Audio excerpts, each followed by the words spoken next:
good, y'all? It's Joey here, and I'm back with another beat breakdown for this new record that I just put out with Raury and Alex Hill called Lightspeed. Like always, this is another song that I made from a jam session. You know how we do around here. This is a jam that I did with the homies Yanni Keys, Emil, and my friend Kalon on the bass. We were just jamming out in the living room. I was living at this house in East Point, and I captured the whole thing with a field recorder.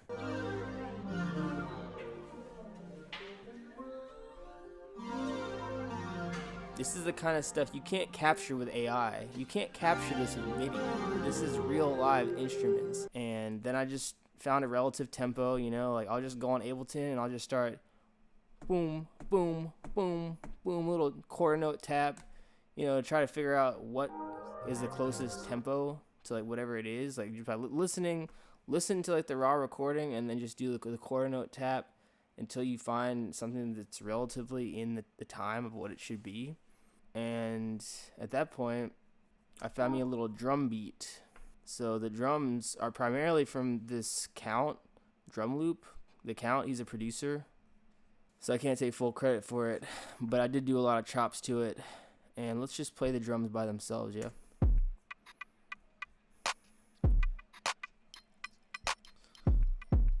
So to spice up the loop a little bit, I got these laser sounds just from applying this LFO performer. I applied this LFO performer to the pitch of the wave and massive, and that's what gives it this crazy hectic feel. And then what I'll do is I'll actually print it into audio. So I'll route the track, this is the MIDI right here. I'll route it to a separate audio track. As you can see, the input here is 66 massive, which is this track.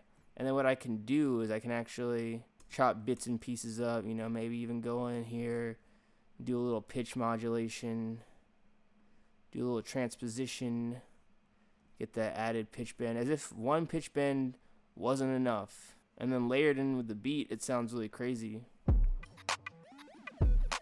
So what I do when I'm chopping the jam to the drums, I'm just finding each downbeat for the chord, and I'm placing it at the beginning of where the downbeat of a drum should hit, just to get it in time. And then I might do some warping and stutters and just find any ways that I can to really fill it out and make it sound intentional and on beat. So aside from the drums and the actual jam recording, I layered in an 808 bass. Which we got going on right here. A little simple envelope follower on this one plugin. I love Super VHS on the bass. With the heat mode, map the envelope follower to the heat, and it just gives like a nice warmth, a nice little thump. Aside from that, I have this Pyro distortion plugin, little multi-band just to keep some of the low frequencies under control and boosting up here. I have a guitar in here that comes in the second part of the song.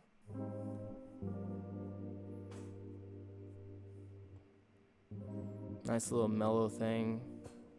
Put this Neold Warble plugin on, which gives it a lo-fi feel. And I also added this Omnisphere sound in the second verse.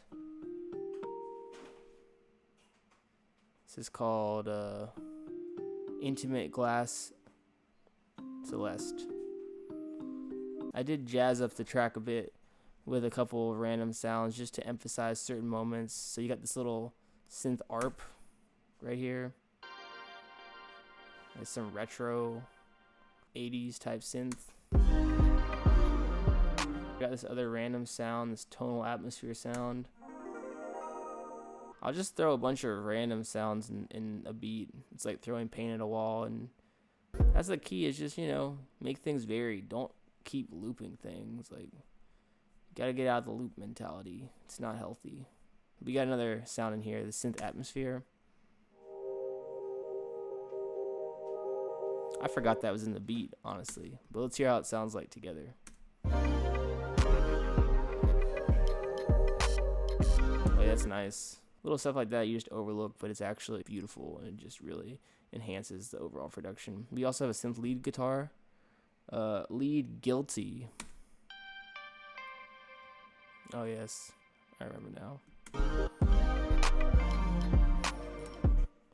Just little sparkles, little ear candy. Aside from that, I got my homie Alex Hill. Shout out to him. He's the first artist that I've ever worked with in my entire musical journey. We didn't have a place to record. Spur of the moment, I went to Best Buy and I got one of those converters so that I could plug my Apollo into my car. So we drove to a Dollar General parking lot. I had the U87. All the shit I'm on right now, it's never too late. Water bend flows, they'll crash like a river or lake. Yeah. So yeah, got his verse on there. Went back to Atlanta. Like a couple days later, I showed it to Raury, and he ended up laying vocals on the second verse. And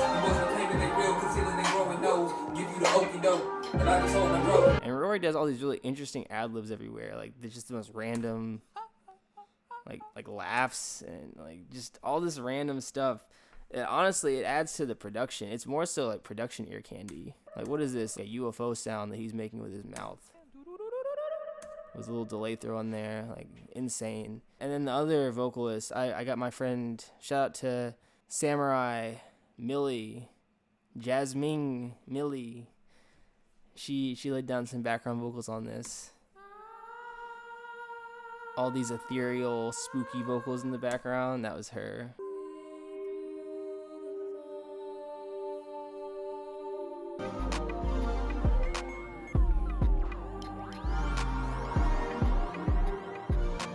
But yeah, guys and gals, yeah, folks. But yeah, everybody, that's pretty much it. Thanks again for tuning in with me on this production breakdown. Be sure to check out the new track, Lightspeed.